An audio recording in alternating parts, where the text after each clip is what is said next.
Let's move on to the Rings of Power, Yes. episodes 6 and 7. Now, before I forget, because I will forget as we get into it, I saw this on Twitter. I'm not claiming to have worked this out.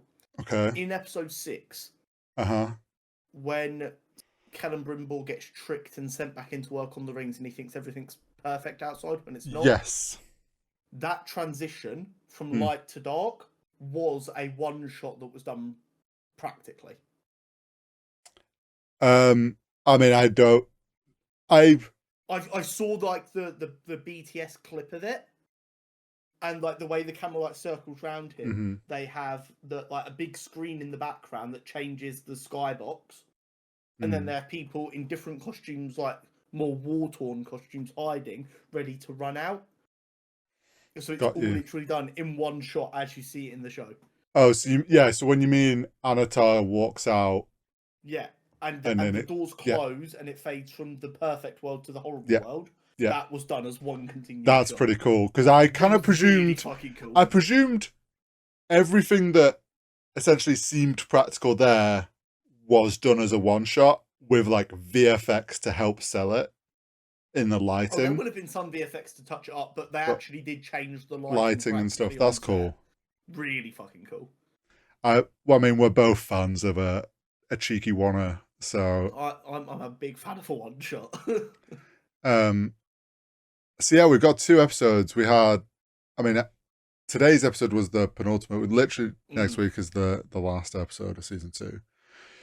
Well, there's gonna be some merging of things that happened. I've got my notes in episode split, but I'm sure stuff will cross over. It's been a couple of weeks. But episode 6 is at the start of the episode is all focused on they're struggling to make the 9 rings.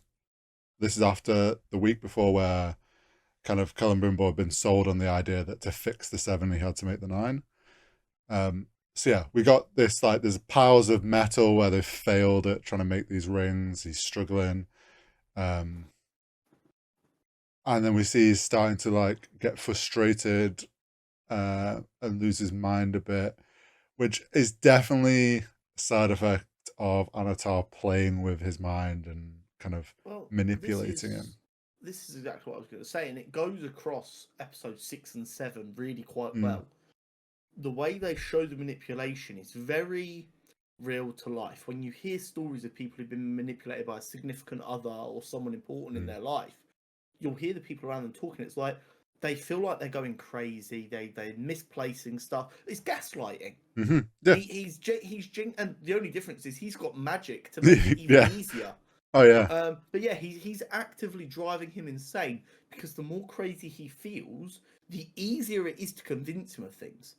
Yes. If you're aware you're going crazy, you're going to be more trusting of what people are saying to you, because that's all you can trust. And then it also was allowing Anatar to then use him losing his mind a bit to the people around him to then spin that and manipulate the rest of the elves into, he wants to be alone, he wants to work on these rings and focus his mind, he's left me in charge.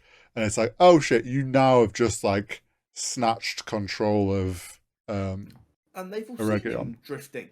Yeah. Like in that first scene where he like forgets her name, Anatar's not even in the room yet. He comes in during that interaction. He rescues that interaction. So everyone sees that and they're like, well, it's not, he's losing his mind all by himself. It's got nothing to do with Anatar. Anatar's fixing things. Yeah. I forget what that girl's, because she plays into, like, we see that back when she'd put the ring on that didn't work. That's when he started sowing the seeds with her, because he's like, oh, that's Celebrimbor that you saw. And she's already starting to think that he's turning evilish or losing himself, and he's just like feeding this perpetual cycle of it all. It's so, like, from the viewer's perspective, because we are getting to see it essentially from Anatar's point of view, and we know what he's doing. I find it really cool to see that from like an outside perspective, knowing that, oh, you're messing with him. Yeah. As I've got towards the end of this season, I found the only story that I'm particularly engaged with is Anatar and Callum Brimble's relationship. I would say, like, season 1, the highlight of season 1 was Elendil and Durin and their relationship. Elrond, sorry, not Elendil. Elrond and Durin and their relationship. I feel like that was the highlight of season 1. Season 2, there is obviously a lot of other strong story, like Durin and everything going on with the dwarves has been strong still. But I do agree that Anatar and Celebrimbor and this whole manipulation story arc has been really good for this season. Yeah. I think then it's like around this point, after all that stuff starts going down, we get to see obviously Galadriel was with Adar. Yes, Captured is how the episode 5 had ended, and they're having a chat, and obviously he's trying to be. Almost, we were thinking that from the trailer and stuff, he was obviously going to try and pitch them working together. I think actually at the end of it, he's like, "Oh, you've given me all the information I need." He just was playing her for a bit of info, basically to try and, can you confirm my thoughts? Yeah. The whole revealing what he's called Morgoth's crown and reforged is, from what I've seen and looking up about that, technically not true to the books. Morgoth's crown actually got reforged into a shackle for Morgoth in his like spirit prison after he was defeated. But I also get for this show I'm fine with the idea that like how they're kind of justifying this crown being a bit they're stronger, trying to show, like the evil lineage. Yeah. Interesting though how they think that Galadriel's like they're trying to set up clearly that Galadriel's ring and the crown are going to be this like kill weapon for Sauron, and I'm a bit like, I think I guess the logic is the crown killed him before. Yeah. He had these powerful rings. The raw power should be enough to fuck him up.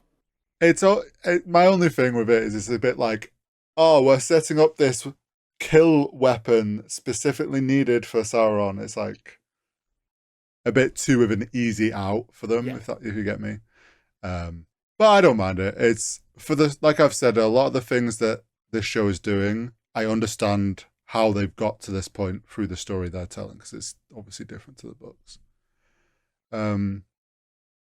So yeah, she feels a bit treated. Adar's like, I got what I want. I'm going to go off and start attacking her again. Then we go back to Numenor, the other place that we've been enjoying this season, with Elendil, getting around this time, in the court, being punished for his crimes.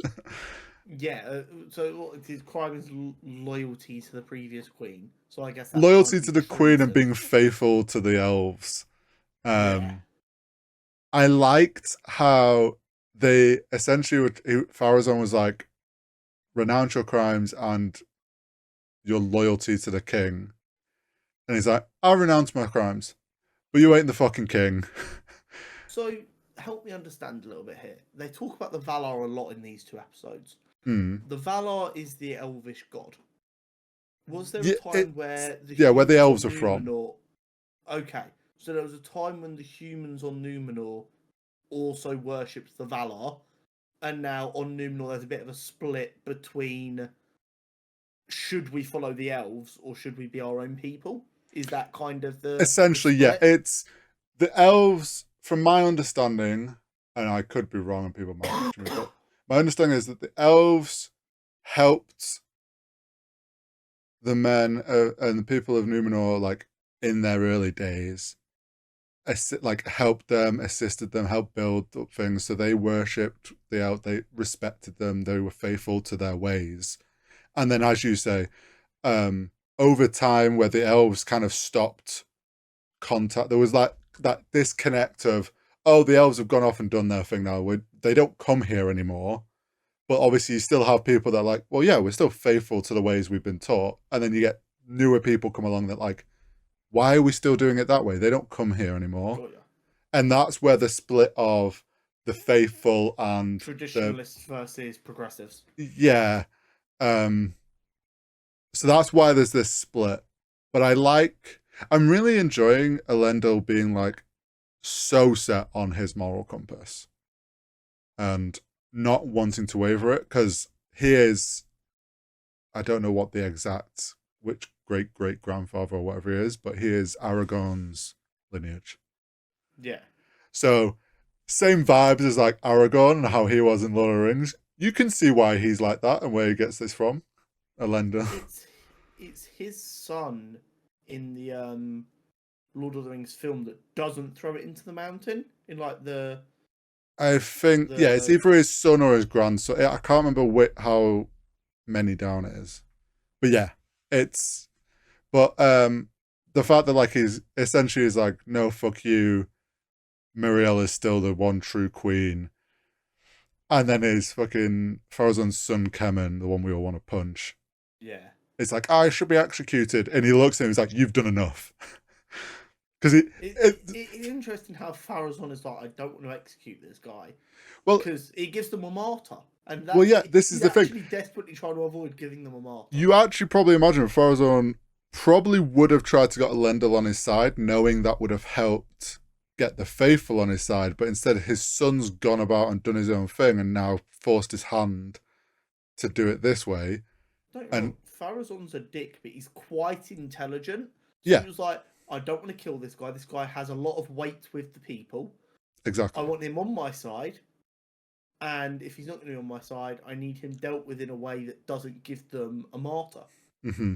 So, which is why he accepts the idea of letting the Valar decide. Yeah. Like certain death. It's like, it's like a witch trial. Yeah, it's like, there's some weird sea monster. Like, that's obviously not going to be true. It's like an old myth of being, sure, we'll do that. They'll be happy. Gets him off my plate. I did nothing wrong because a sea serpent did it for me. Yeah, I gave him what he wanted. Yeah. To which we then obviously get, I think it's later on in that episode, but jumping around, obviously he's in the prison cell and his daughter comes to be like, don't do this. And he essentially tells her, fuck you, you're not my daughter anymore. Yeah. It's like, essentially, if all you see is me of my faith or whatever, I've failed. And I'm like, yeah, you were a rat, you screwed your father, and now your father doesn't want to talk to you. What did you expect? All because she thinks her brother's dead when he isn't, which is really funny. Yeah. And all because she's trying to, like, play for what she thinks is the right team. Obviously then Queen Muriel comes to try and change his mind. Which then I feel like we got some really good dialogue in, like, writing, from the sense of, again, Elendil talking about his faith and staying true to his faith. He has to walk this path. And how can they expect others to be faithful if they can't stay true to it? Which he's prepared to become a martyr. Yeah. Like, him sticking to his moral compass is such an interesting story arc that's going on with Numenor. We get Khazad-dûm as well. King's gone off the deep end. Yeah, like, all the fucking gold, the mines are in full action. Anatar went asking for more mithril. Yeah, because they were late on their shipment, which is why the rings weren't progressing. To which King Durin's like, nah, we don't want your money. You're not getting any. To which, obviously, he leaves. Prince Durin's like, oh my god, he's seeing sense again. No, Dad's just greedy, and it's worth more than they're offering. Yeah, they'll be back. Fool. But did you notice that I saw people pick up on when he says no, and Anatar like looks to the side at like a brazier, and kind of accepts. Okay, there's a Balrog appears in flame. Oh really? Yeah, the Balrog's head. Some people were like, "Oh, he summoned the Balrog." It's like, no. The way I took it was, because I noticed that it's almost like the way he paused and looked, it was as if he sensed this great darkness down there.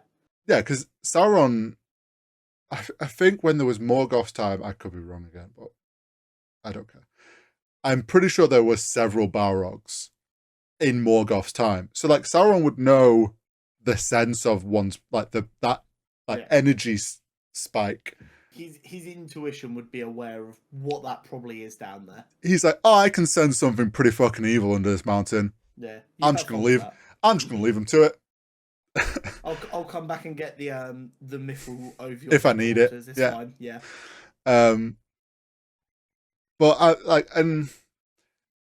I'm still a bit like so on this whole idea that this ring's corrupting Durin so much. I think it works fine for this story that they're telling within Khazad-dûm. And I think it's creating a very dramatic story there, which I'm not against. Like, I'm enjoying the story of Khazad-dûm, but from like a big picture, just that idea that like obviously these rings are meant to get passed down, it just makes me go, well, why would Prince Durin ever wear that ring? Yeah. But they're just telling a slightly different story. And I don't hate it. It's just I think it's about trying to give this consistency if these rings are up to no good.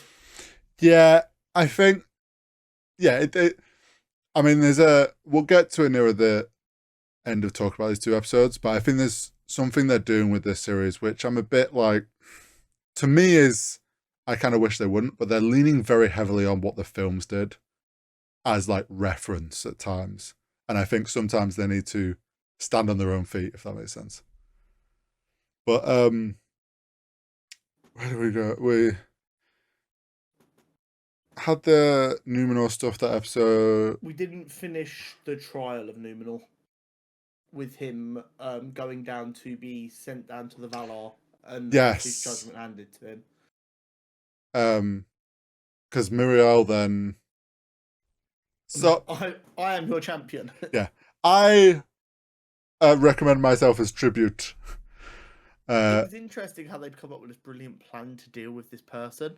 Yes. And then they just like didn't check the rules properly. Yeah. Like, is she allowed to like take the punishment herself because the crime was committed for her? And he's like, shit, it is in here. Who would have thought the Queen knows the law? Yeah, of the faithful as well. Like, but here's my question: the people at this trial, very fickle, like all Numenorians, it seems. Okay, but let me put it this way. Traditionally, England is a Christian country. Yeah. Largely, that isn't the case anymore. Yeah.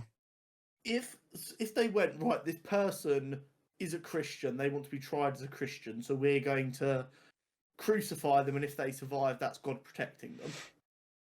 Mm. And we're like, yeah, okay, cool, this guy's a fucking idiot, this will be funny.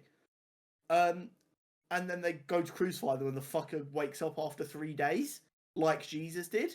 Everyone's going to go, now hold on a goddamn minute. True. A lot of people would very quickly be going back to church. Yeah, I suppose. It is one of those where I guess you're a bit like, you'd probably see that and be like, oh shit, this has to be faith intervening. Because it's not like the faithful is so far removed from these people that they don't believe in it at all. They're just starting to move away from it. True. They're getting towards that point of yeah, I suppose it could also be the people that would go there are maybe more supporters of Elendil. Yeah. They could have been there trying to root for him. I don't know. This is again where I think this is just a issue they've done a few times with Numenor, where they show like a room of a couple dozen people. Yeah. And we're meant to take people. That is all of Numenor. Yeah, I feel like sometimes they need to have just a couple of shots showing like a big crowd, even if it's CGI. Just give me like do the old school. Here's 50 people. We're gonna copy and paste them. 60 times. I think there's just a couple of times with the Numenor stuff where they don't give us a sense of like the whole of Numenor getting this information. If that makes sense. Yeah. I like to think there's a bunch of working class people in Numenor going, what's going on down at the beach day? Oh, them rich fucks are doing their stupid shit again. We'll talk about it at lunch. She's in some rock pool. Yeah, they're doing some fucking old boohoo magic shit. But who cares? We've got to shovel all this coal. I will say the creature looked fucking sick. It did. And the CGI for that looked really great. And then obviously she gets spit out. And I loved that Elendil then started a chant for like the true queen of Numenor. Oh, yeah. He was not giving Pharazôn any kind of leeway on his bullshit. He was like, you're gonna know you fucked up today, boy. Yeah. And then I think it was there where it was then at the end of the episode is when Adar finished that chat with Galadriel and was like, cool, I've got everything I want. See you later. I'm leaving you locked up here. To which she realizes, oh shit, he's walking into Sauron's plan, but he doesn't listen. And then, because I remember now, the siege began at the end of episode 6.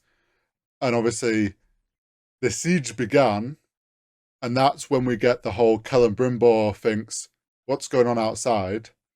So we get Sauron doing some pretty badass magic to do the whole fake vision of everything's fine.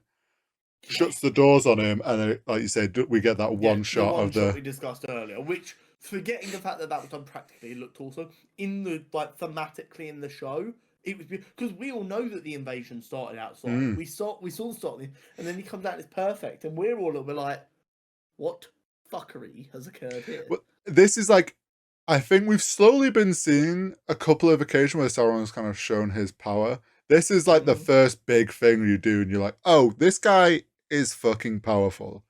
Yeah. And then obviously the siege on Eregion begins. Yes. Now, go on. Moving on to episode 7. Yes. I feel I have been, between the two of us, the more complimentary of this show this season. Yeah. Oh, well, yeah. I've had a few gripes. Way to you. You've had more issues than I have. Yeah. I thought episode 7 was really weak. Because they've set this battle as the pinnacle of 6 episodes, and I couldn't give less of a fuck about it. And I'll tell you why. Okay. The 2 big deaths that happen in the battle that get the slow motion and the sad music are the Elven Archer that I don't even think the name we get heard. Yeah. And the blonde elven lady, who granted has been like a bit part character since episode 4, but she's been set up for that moment. She's not been built as a character to then have her ripped away. She's been set up to die. Do you know what they've both been? Take a word from my comic book heritage here. They've been fridged. They've taken 2 female characters. They've gone, here are these women, then they've killed them to try and elicit a reaction from us. So, okay, I actually thought this episode was really strong overall. But I don't disagree with those 2 things that you've just said. I think the elf archer who very quickly, and this is like a moment of this episode in the fight's been going on, we've suddenly been like expected to be like, oh shit, she's got to make some crazy shot. She's here for a reason, just to make some special shot. And then all of a sudden she gets Boromir'd. Yeah. This goes back to what I was saying before. They're leaning too hard on the films. Because straight away in my head, I was like, they're Boromir'ing her. Why are they Boromir'ing her? We don't know who this is. Yeah. There's no build-up of this character. Exactly. I don't care. This is what my entire issue with the episode boils down to. A lot of it is the battle. There's not much else in this episode other than the battle. And for a battle to be worth my time at that length, it either needs to have an impactful death, or it needs to be balls to the wall, some of the best action I've seen. And it was neither. I don't even think this battle had the best action of this show this season. And like I said, the 2 deaths were fridge deaths. They're meaningless. Yeah, so the other one with the Smith girl, I'm sorry. This whole build-up, right? I'm fine with how she's been manipulated to work against Celebrimbor and like how Anataj used her to kind of gain a bit of power. There's a siege going on. Why the fuck is she on the wall with no armor, just being like, they're catapulting, they're doing this, they're like, there's no reason for her to be there. Well, and then, like you say, by the wall so she can fall, so that Sauron could go and make it look like Celebrimbor just pushed her off the wall. And also, when they pan out a little bit, that is the only damage to where people are standing on that wall. So here's my if they would have been 30 foot in any other direction, she physically couldn't have died. I think I enjoyed parts of the fight. I actually think the best action was when Arondir was around doing his elven flair on things, which we've said many times. He is showing like what an elf should be like in a fight. We got some great moments of Elrond, like when his horse got killed, he kind of went sicko mode. A bit of Gil-galad with his spear, though I feel like we didn't get a lot of that, and I wish we'd got loads more. There felt like some moments of the fights were a bit chopped, as if they were restructured in editing. Like, I completely agree. With the orc dying. Ignoring the weird digital double of Arondir jumping across a wall that was so obvious. I get it. It's TV. You kind of got to show an elf move that agile and quick. It's a bit. You've got to do a digital double. You've only got so much budget. Whatever. But then the weird that like really is an acceptable pass for a show this scale though. It's no, not like they are not working with TV money for this show. But you know what I mean. And they're also working with a digital orc. Like I kind of get that. I can accept that. The weird bit for me was like, you get Gil-galad riding on his horse as if he's about to give the final killing blow, but then we don't see the final killing blow. We just get the orc's face as if it's like, that might not actually have been from this moment. And it just feels like the fight got re-edited because they didn't quite have enough, if that makes sense. And I think with the elven archer lady, there were some scenes cut beforehand that were supposed to build her up. Possibly. Because I'm not confident she was even in a background before that. I wouldn't actually be surprised if they purely set, like that whole thing was just to do a Boromir scene. Yeah. Because everyone's like, oh, Lord of the Rings films, Boromir takes like 10 arrows fighting off. And it's like, yeah, but that's built up. This is the thing. That's the character you cared about for hours. And see, so for me, this episode, like the fight, I'm very excited for the whole assault on Eregion. The fight is nothing amazing, don't get me wrong. But I liked the whole them turning the catapults and using the mountain to block the water. I liked that idea of how to convey that happening and how they can get across. I enjoyed what it allowed story-wise with Sauron and Celebrimbor and this whole manipulation and all that. Stunning. That almost convinced me that this is a really good episode. But then it cuts to this other stuff and I'm just like, no, it's not. So like to the mountain thing. Really cool. Yeah. They clearly used a very expensive physics engine for it. You want to know how I know? They had to put a big rock being held up by a little rock so the little rock could get knocked out so the big rock could fall. It was so obvious, but like they were like, this is a really good physics engine. It's going to look so realistic. They spent 6 months trying to work out how to make it clapped in. And they're like, we're going to put a big rock there and then just have a little rock we can knock out. Yeah. But it like looked great. And the whole like Celebrimbor's on the balcony sipping tea, everything's bliss. I love the idea that there's like elven soldiers dying, looking up and Celebrimbor's there just like, huh, this is great. What did kind of confuse me was once the spell's broken, how was he working in that workshop with the state the workshop was actually in? Well, if you look, he wasn't using any of the forge anymore. Like he's just at those tables. Whenever we saw him working, so it's like the area around his desks where the rings were set up and stuff was somewhat okay. Like it was a mess, but like the whole destruction part was like he wasn't behind him. Okay, but yeah, they showed him working it out though. With like, because yes. When he went to stab his candle, I was like, "The fuck is he doing?" And then I realized I was like, "Oh, he's starting to realize something's not quite right." Yeah, so that whole like him starting to like question things. And it's like, hang on a second. I'm seeing that we got the Matrix cat with the rat or mouse or whatever. And it's like, that's weird. Then he marks the candle and I was like, oh, he's realizing this isn't real. And it was going to all start unraveling. So like that plus the fight and knowing all that going on, I enjoyed. I will say, bit like you, the fight could have been done better to show scale. Again, we saw like a dozen elves on the wall, and this is meant to be like an assault of the city.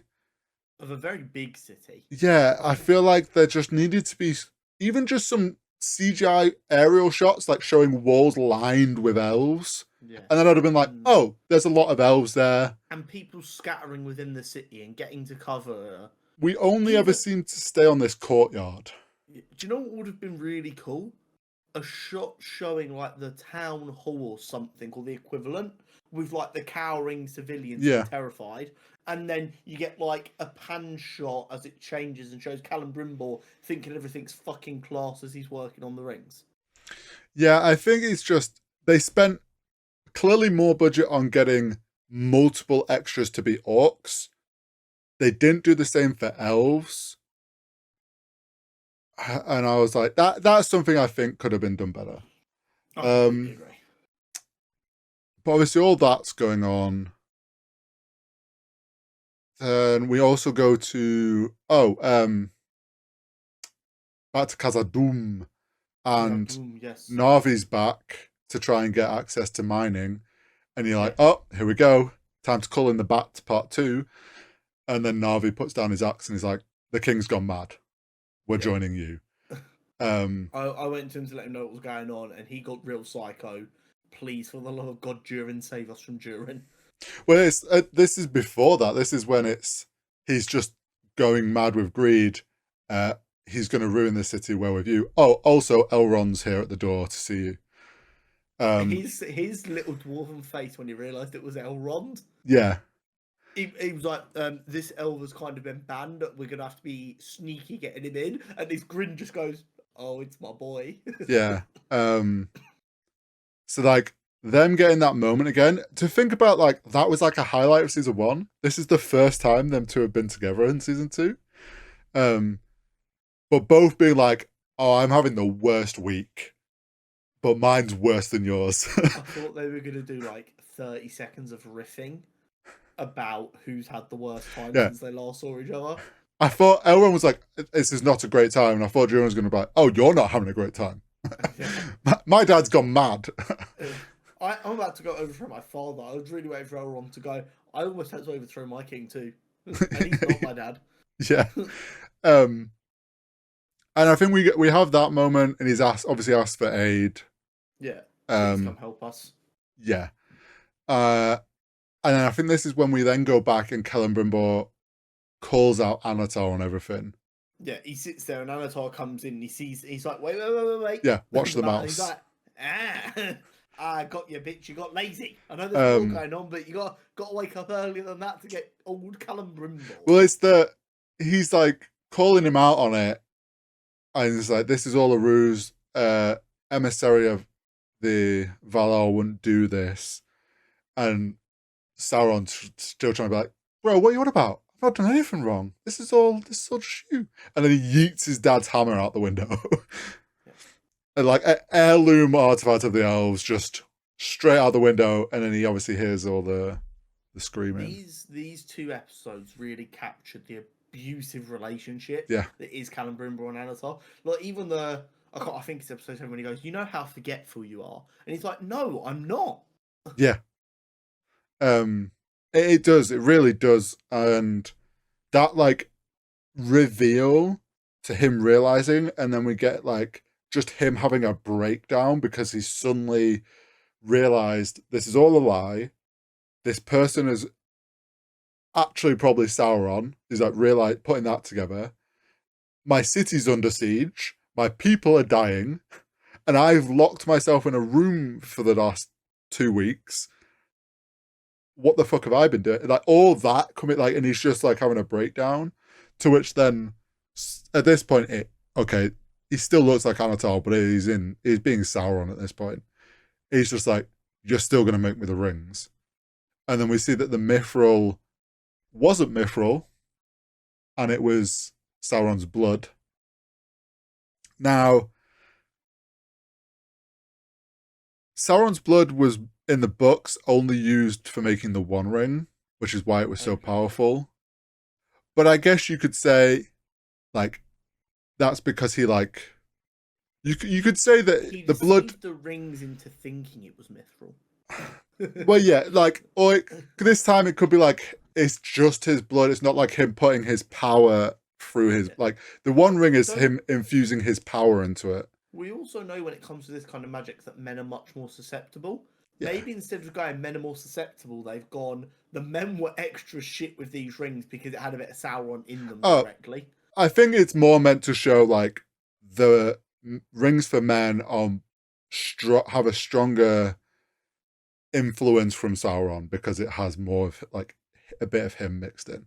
I think it's more just to play on that. I think that's fine for the show, to like kind of blend those lines of how these rings. They've been doing it with all the rings. At this point, it's like I'm okay with it. But yeah, like him then obviously breaks outside. This is when we get Madonna, that's her name, on the wall. He like runs down. He's like, "This is all a ruse. This was all, I was a vision, and there's a mouse that just kept coming again, and my candle didn't burn." And they're all like, "Okay, bro, like what? Yeah. Like you're mad." Which, to be fair, if a guy came running out of the tower who you think's gone a bit mad, starts spewing all this, you're gonna be like, "Okay, he's lost his mind." Gone a bit mad and stayed in his tower while you're getting fucking barraged and said you're not to fight back. You're gonna be a bit like, "I'm sorry, what?" Yeah. To then that's when Sauron obviously sneakily throws her off the wall, and we get this like top-down shot of just her dying, like you said. For it's like, yeah, we've built a bit of a. She got fridged. Yeah, well, yeah, she got fridged, but like, okay, she got a bit more of an attachment build up than the other one, but not like it still made me question like, why is she there on the wall? Like, she's a smith. Like she's not like a captain or like someone in a high position, like high authority position. Her death was just for shock factor and to further the male manipulate story. Well, yeah, it was to show Sauron had been manipulating her and threw her away quickly, didn't give a shit sort of idea. And the worst bit about that for me, forgetting the fact that it is a fridging, which is a horrific practice because it is always girls that get fridged.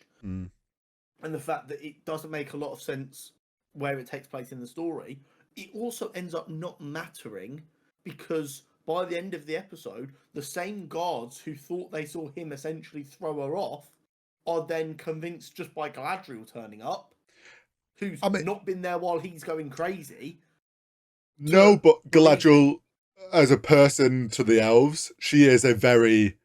I know, but how does one of these soldiers not go, Miss Galadriel, I know you're very good. You've not been here for the last few weeks. He's fucking lost it. Yeah. He keeps talking about a mouse. To be fair, the guards are pretty useless, but like, I do get them, because obviously Galadriel's meant to be this like goddess, essentially. And if she turns up and goes, "You're all idiots, he's fine," you're going to be like, "Oh shit, we fucked up." Like, okay, we don't say anything, we just do as we're told now. But I mean, they met their end this episode anyway. Yeah. To which obviously, I think it's then after that, like him getting escorted back up to his room where he was going to be forced to finish the rings. We then go to Elrond and Adar having their sit-down conversation. No, that was while Galadriel was in the cave still as the prisoner. Yeah. Sorry, yeah. But we've mentioned Galadriel, but that's a bit later on. This in terms of timeline. But anyway, we get the Adar sit down. Yeah. Obviously being like,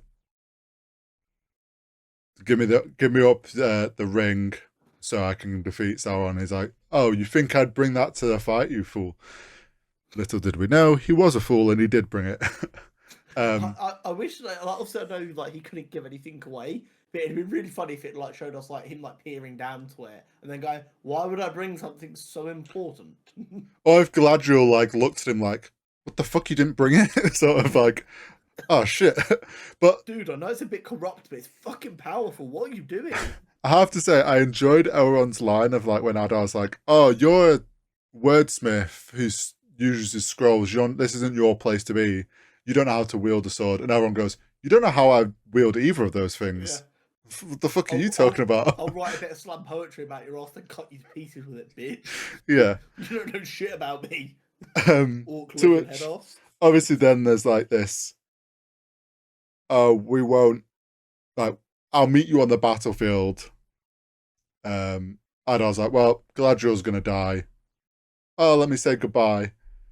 Did you notice him slip the brooch off his... I didn't. I was I too busy did. trying to work out if I was being an idiot or if in the films they had any romantic.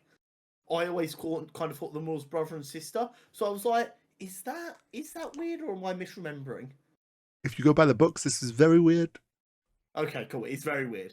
So I note. There was that moment where I'm like, I can't remember if this is weird or not. It is very weird. I kind of wish they didn't need to do it this way. I get what the premise of this was. I noticed him slip the brooch off while his back's to Adar, and I was like, oh, he's gonna slip this.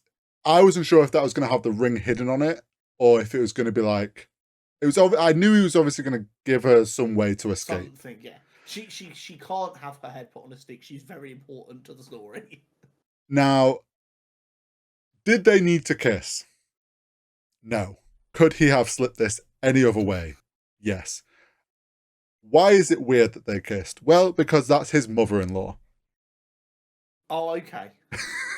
See, this is where elves all being the same age gets same looking age. Yeah, gets really fucking weird. She's way older, and I'm pretty sure he marries her daughter, if I remember correctly, so in the lineage. Weird.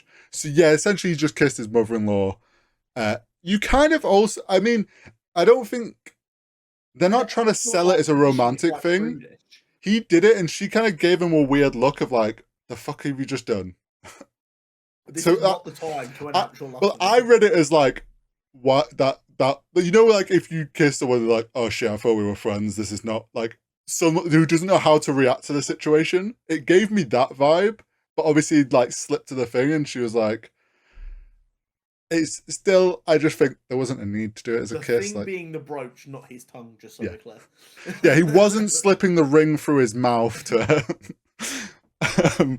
But yeah, Personally, I think they should have found a different way to do that. But I always think of elves as quite prudish as well. So the idea that even if they were romantically involved, that he would kiss her in front of a room full of orcs is hilarious. Yeah. Another Amazon thing, I guess. To which obviously then Galadriel escapes. Arondir helps her. Yeah. I saw them arrows come in. I was like, oh, that was cool. I wonder who that was. And then I saw Arondir. I was like, how did I not piece that together? Yeah, I mean, it's taken him long enough at this point. It took him like a whole episode to run. Trekking. Yeah. I thought it was interesting that it showed Adar at the funeral thing, though. Doing like actually show that Adar does genuinely care about the orcs. He does actually give a shit about them. I don't know if anyone's like translated what he said. Oh, like what speech it was that he was using. I think it's probably, my guess would be it's something with dark speech which would link it to Morgoth. I kind of assume the idea is in Lord of the Rings we know the orcs are genuinely loyal to Sauron. So it's like the orcs just blindly following someone seems a bit weird. Adar can't be too powerful because it would damage the story. So they need to genuinely respect him. How do you genuinely respect someone? Have them respect you. Well, yeah, the orcs kind of end up following who is most powerful. And Sauron ends up showing so much power that they're like, oh shit, yeah, cool. Where you're... Like, Adar shows care, but like, we're seeing it in this episode, like, Can't win wars. They're like, hang on a second, now we're just dying for you. You're meant to care about us. That's why we signed up to you. Yeah. If you don't really care about us, we'll go back to just following the powerful ones. Yeah. So like, we tried new style of management and it ain't working, boss man. Yeah. So then we get obviously this, what we've already talked about, the whole fight and the attack on Eregion. We also, something I've just realized we didn't talk about this episode, which I've said is my least favorite part of this story, the least favorite story arc, which is the hobbits and the wizards. Yeah. We get like a brief moment of, I think this actually, was that episode 6. I think. I don't think they're in I think 7 at all. Yeah, no, I think it was 6, wasn't it? I completely we forgot, but Yeah. it's all The Harfoots said to the other more different Harfoots, whose name I forget, why don't you the just stores. move? We move every month. Yeah, And she's like, this house was built for me as a birth present. Why would yeah. I leave? It's like, Which I think is trying to show, like, we're introduced to stores and we instantly go, well, they're hobbits, but yeah. hobbits live in the Shire. So it's kind of showing a little bit of It's how well, yeah. they It's merge cultures. yeah. It's clearly they're just trying to set up like, oh, why would the Harfoots settle and dig holes in the ground, and where like trying to show maybe where that's come from. We got a weird kiss between two hobbits that was like, cool. You've known each other for like 4 days, if that. I liked it. It's been the only bit of kind of relationshipy stuff that's had like any. Where I'm like, you know what? I believe that. I believe that Nori and Nobody They've would look shared at each other and go, "You're great." and shared 2 Is it sentences, Nori? and it's like, here's my thing, right? We've got 1 episode left. It's obviously going to be mainly focused on Eregion, the fall of Eregion, all the aftermath of that. They ain't going to do anything with the hobbits. Yeah, we're gonna have to wait 2 years to even find out what happens next. Here's my issue again with the wizards. Because here's another thing. Okay, we got Tom Bombadil again. He talked about the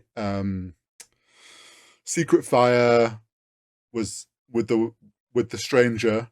I refuse to call him what they want us to call him, or everyone predicts him to be called. The stranger wizard. They're talking about the secret fire, and he's like, oh, how do I wield the secret fire and become its master? And Tom Bombadil's like, why do you deserve it? Why does it need you to be its master? Which is, so the secret fire is like what created life. It's like a mystical, it's where there is a god that does wield the secret fire and wields the creation of life. The wizards are servants to that. And the wizards obviously have to learn that at some point, and it's obviously trying to be like setting that up. I thought Tom Bombadil as a character, because he's disappeared, so I'm presuming that's it now with him. I thought it was a great. I thought his performance and his portrayal in this was great. I enjoyed it. The actor did a great job of like getting that warmth of Tom Bombadil and that weird kind of mysticism with the way he speaks. Yeah. But like you say, we've just had a whole season where we're going to end 2 seasons now going, ooh, stranger wizard, ooh, evil wizard, what are their names? Going into season 3 not knowing who the fucking wizards are, especially, and we complained about TV a bunch of times in previous episodes, but with the wait times for shows of this scale, my grandkids are going to be there to see the episode where the wizard gets named live in the fucking flesh at this rate. Well, here's why I'm disliking this side story more and more, because it's like it just feels like a side story that's being added on because you want to add in that there's wizards and we're going to set up, maybe it's Gandalf and you all love Gandalf. But all the main story that actually we're trying to tell is here. But wizard. And it's like, I don't give a shit about this story because you're telling it in such a weird way. It really felt like they didn't know how to progress that story yet, but they couldn't just not do anything for a season. So they're like, we'll scatter a little bit in. Yeah, they had to. They could have left it out this whole season and ended it with him meeting Tom Bombadil or something, and I would have been like, okay, yeah, cool. They've just travelled for fucking ages.